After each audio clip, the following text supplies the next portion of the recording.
Oi, gente! O tema do vídeo de hoje é introdução alimentar. E esse é um tema muito delicado, principalmente para mães de primeira viagem, porque além de ter muitas dúvidas, também tem muita gente opinando, né? Falando o que a mãe deve, o que não deve fazer, o que deve, o que não deve dar para o filho. E aí a gente fica pensando, né?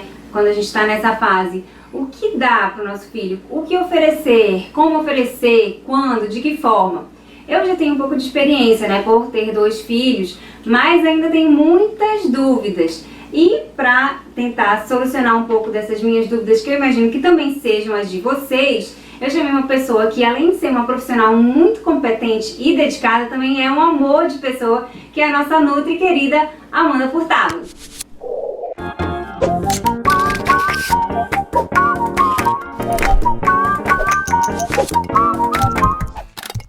Oi Amanda, seja bem-vinda aqui no canal, no primeiro de muitos vídeos que eu acredito que a gente vai fazer junto, então vamos começar essa parceria aí com o pé direito. Vamos sim! Então aproveitar um pouco, já que o assunto é introdução alimentar, falar um pouquinho da grande importância do aleitamento materno até o 6º mês, que deve ser exclusivo, e aí a partir do 6º mês que a gente começa com essa introdução alimentar, que inclusive foi uma dúvida, né? Isso, que a gente recebeu perguntas também pelas redes sociais, e essa foi uma das perguntas.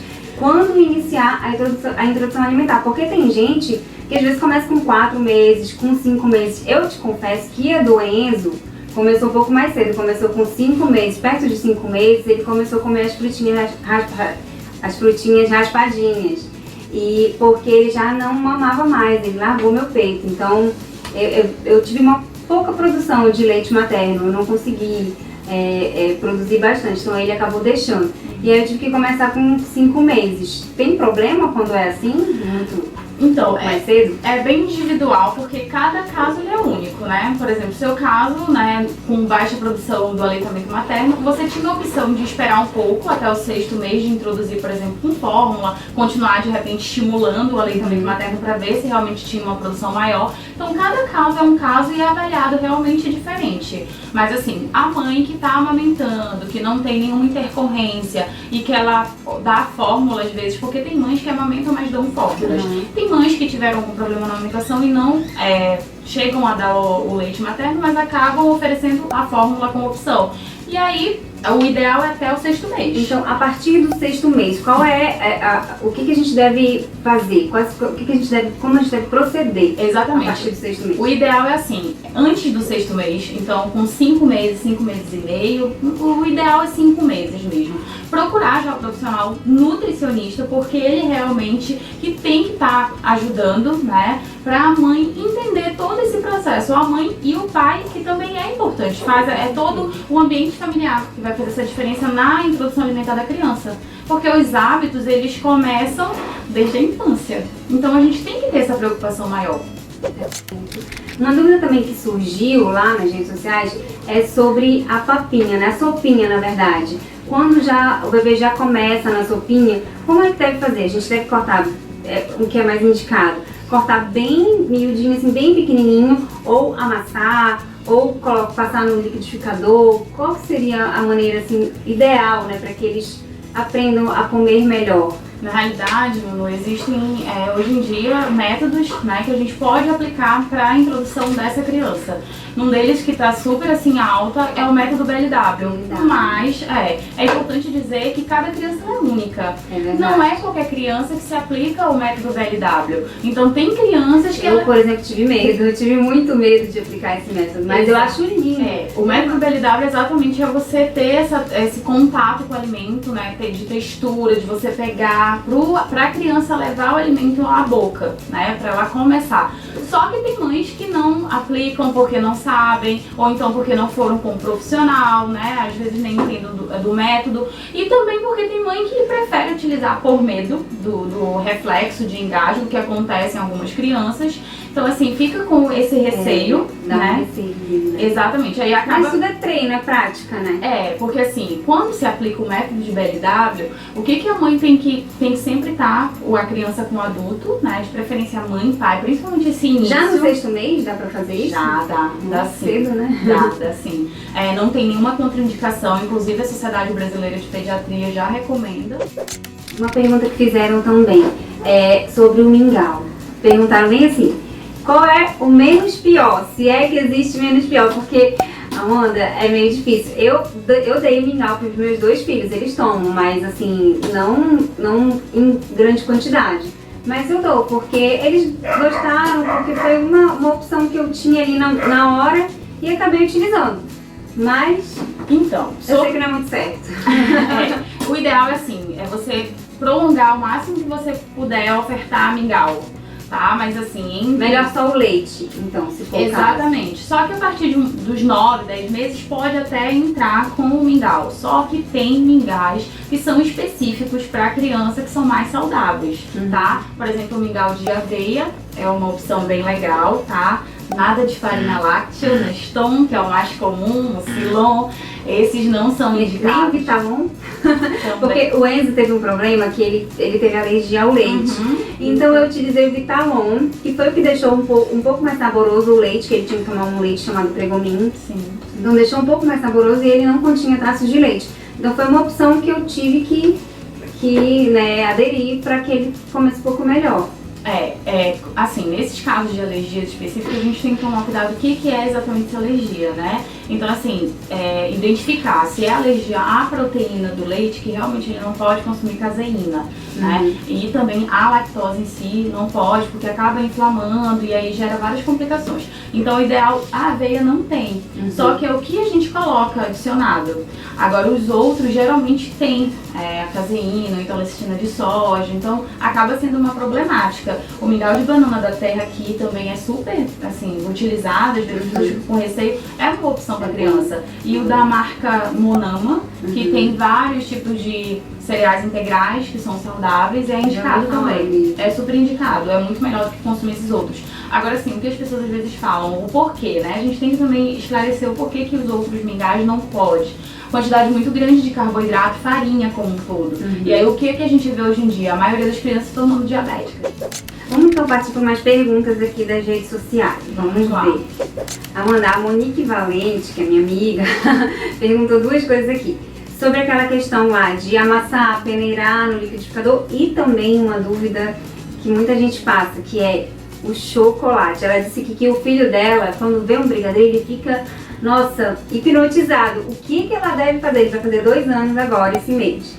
Então, como ela deve proceder? Chocolate, quando? E a peninha que dá? E como que age numa situação dessa? A primeira pergunta relacionada à questão de peneirar, né, liquidificar, não é indicado, tá? Por quê? É exatamente a questão da mastigação. A gente tem que começar a dar alimentação sólida pro bebê para que ele tenha o hábito da mastigação, porque ela é muito importante. Senão, ele acaba não se interessando tanto, acaba ficando preguiçoso realmente e não gosta de ter o hábito de mastigar. E aí que começa o quê? Meu filho não gosta de comer. Meu filho tem problema para comer. Aí a mãe começa a oferecer mingau, suco, e aí é claro que vai ser mais prático porque a criança tá no leite materno na fórmula, dependendo de cada caso. E o chocolate? O chocolate, o ideal é assim, até os 2 anos de idade, não oferecer para a criança sal e nem açúcar. A partir do momento que você oferece, a criança já sabe. É verdade. Então assim, é bem complicado essa questão. Até porque nós mães, né, hoje em dia eu me intitulo porque eu tô com a minha filhinha aí, a gente quer o melhor, só que vem vó, vem tio, e assim, é bem complicado lidar com toda essa situação. Então assim, até os 2 anos o ideal é não introduzir, mas a partir do momento que você introduziu, você tem que ter um controle maior. Tem algum tipo de chocolate que seria melhor de repente? Como ela perguntou a questão do brigadeiro específico, ela pode fazer em casa de alguma forma? Tem receitas bem Ei, Monique, anota essa. O brigadeiro de biomassa de banana verde, que às vezes as pessoas ficam com essa neura, né, que acham que a alimentação saudável não é gostosa. Ai, biomassa de banana verde tem gosto de banana? Não tem. É apenas feita da banana verde, ela dá a liga, a espessura, então o brigadeiro fica com o mesmo sabor. E é com o quê? Feito com o quê? Ela coloca o cacau em pó, tá? Ou então um chocolate que tenha pelo menos 50%, 60%, né, de teor de cacau, mas o cacau também é super indicado. E aí é uma opção. Agora, às vezes, tá numa festa, né, que não tem opção. Como é que faz? Tentar controlar. Amanda, uma coisa também que a gente não pode deixar de falar aqui, que eu lembrei agora, é 2 coisas que estão muito presentes na alimentação das crianças, assim, pelo menos de antigamente, de um tempo atrás, Danoninho e Nescauzinho. O que falar desses vilões? Ainda é um problema, né, muito grande, porque a maioria das pessoas às vezes acham que é saudável, então tem gente que tem informação, mas mesmo assim continua utilizando. Nescauzinho, gente, 70% da embalagem, para vocês terem ideia, é açúcar puro. Tá? Então não é uma boa opção. É muito melhor você oferecer um cacau em pó. Aí muitas vezes você fala, mas é horrível. Não generalizem o sabor que vocês não gostem pro filho de vocês. Não é porque você não gosta que você, eu não como beterraba, eu não vou oferecer pro meu filho, que isso acontece muito. Então não pode ser assim. Então a gente tem que ter realmente de começar a mudar esse pensamento e de fazer escolhas mais saudáveis. Outra pergunta que também foi da Tamires, acho que da Carla, sobre o whey. O whey quando a mãe tá amamentando, ela quer treinar, né, e tudo mais. Ela pode tomar whey amamentando? Depende. O que pode acontecer? Depende. É muito particular essa questão, tá? Porque analisar a individualidade daquele paciente, daquela pessoa, especificamente daquela mãe. Exames e tudo mais. O ideal é assim, minha conduta como profissional. Depende muito de como é a rotina dessa mãe, o tipo de aleitamento que ela tá fazendo, se ela tá entrando com fórmula ou não. Inclusive tem uma amiga minha, a Tami, que perguntou isso também, que parece que ela tinha começado a tomar e o bebê dela tem umas alergias alimentares e aí deu uma piorada, aí ela parou. Por conta de alergia, porque o whey, ele é da proteína da carne ou da proteína do leite. Hoje em dia tem as veganas também, proteína da ervilha, da batata doce, que aí são os mais utilizados nesse quesito. Então, se eu tenho histórico de alergia na minha família, ou então meu bebê tem, não é indicado usar o whey. Tem que esperar aí parar de amamentar. Mas tem alguma outra coisa que, tipo assim, um alimento que possa substituir o uso do whey, da proteína? Sim, totalmente. Porque após o treino? Tem sim. Também, porque assim, o que a gente tem que deixar bem claro é que suplementação, o whey protein é uma suplementação. Serve já tá dizendo o nome, suplementar o que não tem durante esse período aí alimentar do dia dela. Então, se ela não tem uma alimentação com rico teor aí de proteína, é claro que tem que suplementar. Mas assim, se ela não pode consumir whey, só pra vocês terem ideia, 3 ovos equivale a uma dose de whey. Então, se ela gosta de ovo, não tem problema e não tem alergia, criança, come 3 ovos. Aí pode consumir. Então, Amanda, pra finalizar, quais são assim os alimentos, os melhores alimentos que a gente deve oferecer para os nossos filhos para que eles possam crescer de uma forma mais saudável e aprendam a comer bem, comer melhor? É importante sempre a questão das verduras, dos legumes, então assim, beterraba, cenoura, chuchu, a gente tem, né, essa oferta aí, e claro, brócolis. O brócolis é muito importante. Eu amo brócolis. E tem que ser presente aí pro bebê, tá? E também as frutas, só que aí a gente tem que tomar um cuidado com algumas frutas, questão do agrotóxico, principalmente aqui, que a gente não tem a opção, por exemplo, de ter um morango orgânico. Ai, morango. Então assim, morango ele não pode ser ofertado até pelo menos a criança ter 1 ano, porque os nossos... Eu acho que o abacaxi também, né? O abacaxi e o kiwi também são muito alérgenos? Assim, as frutas cítricas, só que é levado muito a questão única daquele bebê, porque se ele tiver histórico na família tem que tomar um cuidado maior. Se não tiver histórico, pode introduzir. Agora, o kiwi entra também na listagem dos alimentos que tem o maior teor de agrotóxico. Agora, o abacaxi não entra nessa questão, só que a gente tem que avaliar, porque como ele é um alimento mais cítrico, tem crianças que podem vir a desenvolver algum tipo de alergia. Mas, pra gente saber se tem alergia, tem que dar pra criança experimentar o alimento. E a encantadora de bebês, conhece? Olha, Marcos, filma, Marcos. Olha o bebê, minha filha.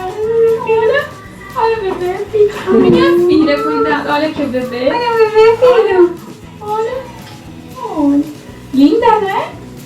Gente, esse foi o vídeo de hoje, espero que vocês tenham gostado. Amanda, muito obrigada, a gente tá aqui agora, olha, com os nossos pequeninos. Essa aqui é a Isis, uma fofura, filhota da Amanda, esse aqui é o Enzo, vocês já conhecem, né? E é isso aí, gente, muito obrigada, Amanda, amei, a gente vai participar de outros vídeos com certeza, né? Com certeza. Tchau, tchau, gente. Não esquece de... Olha, até aí quer finalizar o vídeo. Não esquece de dar seu like aqui no vídeo e se inscrever no canal. Até semana que vem. Tchau, tchau. Tchau. Galinha, pitadinha pra todo mundo. olhou pra mim e fez assim.